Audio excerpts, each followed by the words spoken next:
जय जगन्नाथ सांग माने आज मो क्वार्टर आग पूरा सफासफी चलती कारण कार्तिक मास आसलानी शीत भी पड़ानी।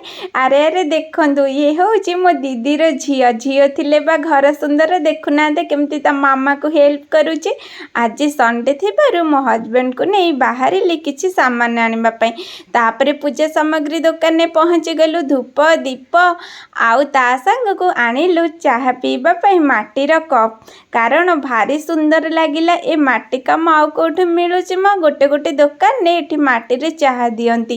तापरे मो हजबैंड आनिथिले आज मटन कारण तांको मटन खाइबा पई भल लागे किंतु मते चिकन खाइबा पई भल लागे। कौन करिबा मो पई से मटन खाइ पारु नाहंती कहिले देखे मो मटन आनी देली किंतु तू मो मम्मी परिका मटन करिवु।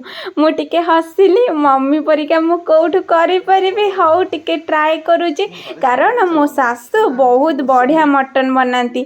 मो ससुर भी बढ़िया करती। मो बाबांकर बड़ बड़ भोजी हेले जमती नना रोसई करती बाबा पूरा सबू सामान नहीं आसी पूरा रोसई करेंगे पुणी चुली रे रजरे बाबा ही मटन तैयारी करथिले जेते जी करू किंतु मो सासु बहुत बढ़िया टेस्टी मटन करती।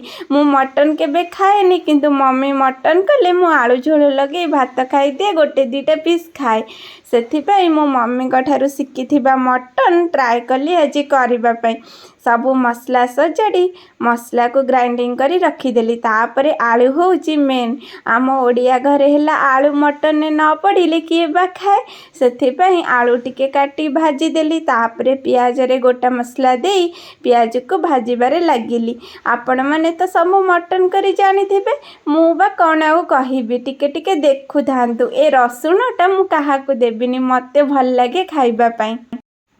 मो सासु कहती जदि पियाजटा टिके भाजिला परे बेसी हबाकू दबुनी तार मीठा अंश मरी जाए ता देहरे टिके हलदी लंका गुंड पकई देबू देखिबो कलर केते बढ़िया आसीबो।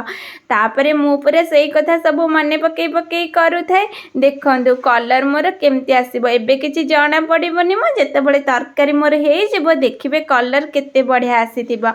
तापरे मसला अल्प हेई गला परे मु मोर मटन को पकई देली। एबे मटन कसिबारे लागिली। तापरे भाबु थाए ए संडेटा काई पड़े के जानी समस्ते भाबंदी संडे रे कुआडे किछि काम नाही किंतु मते लागे संडे रे बोधे बेसी काम। देखंतु मोर एबे मटन हेई गला मटन सहित आउ किछि करि नथिली लेंबू लुणा लंका लगे खाइदेलु। आपण माने भाबुचंती कि एगुरा कोन आज मो माउसींग सहित पार्क आसिली कारण खाई रबारे खाईकरी पूरा सोई पड़ी माउसी डाकिले आस झील चलवा जीवा। तापरे पार्क रे गोटे फल देखिलु ये गोटे अजीब फल आपण माने जानी कि ये फलर ना कौन माउसी भी पूरा बहुत सारा परीक्षा कले ये फलटा कौन ताको फटेई देखिला बेलू यही घरिका से फल भितर बाहरिला। मु कहली माउसी ये कौन खजूरी कोली कि माउसी कहले नाम तोर कौन मुंडा काम करूनी ये। तापरे माउसी झील घर को आसिलु। रहुची सांग जय जगन्नाथ।